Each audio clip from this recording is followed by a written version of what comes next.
વર્ષ આપણે દેવલોકમાં રહેવું પડશે અને અંતે પાછું આપણે કલિયુગમાં આવવું પડશે. ત્યાં સુધીમાં કલિયુગ કેટલા વર્ષ થઈ જશે આપણને ખબર નથી, બરોબર ને? અને ત્યારે અત્યારે જ આપણે જોઈએ છે કલિયુગ એવો પ્રભાવ છે, તો એ પ્રભાવ ત્યારે કેટલા મલ્ટીપ્લાય થઈ ગયા હશે. અત્યારે નાની નાની વાતમાં આપણે જોઈએ છે કલિયુગનો પ્રભાવ. તો જ્યારે આપણે સ્વર્ગવાસી થઈને પાછા આવશું ત્યારે ધરતીની શું હાલત હશે, ત્યારે શું થશે? એટલે આપણે રાહ જોવાની નહીં. આપણે શું કરવાનું છે? એકમાત્ર ધ્યેય છે.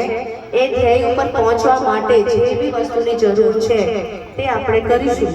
આપણું આ શરીર છે એને સાચવવા માટે, એને ચલાવવા માટે, આ યંત્રને ચલાવવા માટે જે બી જરૂરી છે તે કરશું.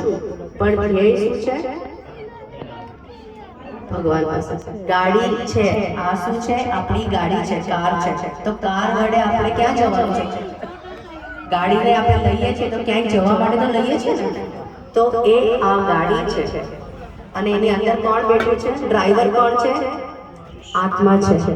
તો આત્મા જશે, શરીર અહીંયા છૂટી જશે, બરાબર? એટલે તમે ગમે તેટલા બ્યુટી પાર્લરમાં જાઓ, ગમે તેટલા મોંઘા મોંઘા કપડાં પહેરો, કેટલું બધું તમે પ્રાણાયામ કરો, વ્યાયામ કરો, જે બી તમે શરીરને કરશો એ અંતે શું થવાનું છે?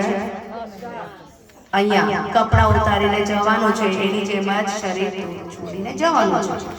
તો આપણે ક્યાં જવાનું છે એ આપણું ધ્યેય આપણે યાદ રાખવાનું છે. અને મારી ફરી બધાને વિનંતી એ છે કે આપણું જીવન કેટલું છે આપણને નથી ખબર, તેથી એની ઉપર થોડે ત્યાં જવાની ટિકિટ બુક કરવાની છે, બરાબર? ભલે આપણે 1 વર્ષે નહીં, 2 વર્ષે નહીં, 30 વર્ષે નહીં, 40 વર્ષે નહીં, પણ જવાનું તો છે જ ને, છે ને?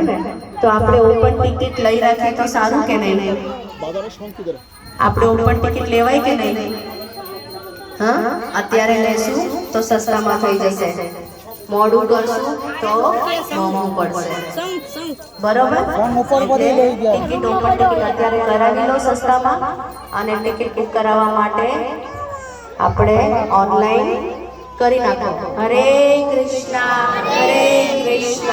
કૃષ્ણ કૃષ્ણ હરે હરે, હરે રામ રામ રામ હરે હરે.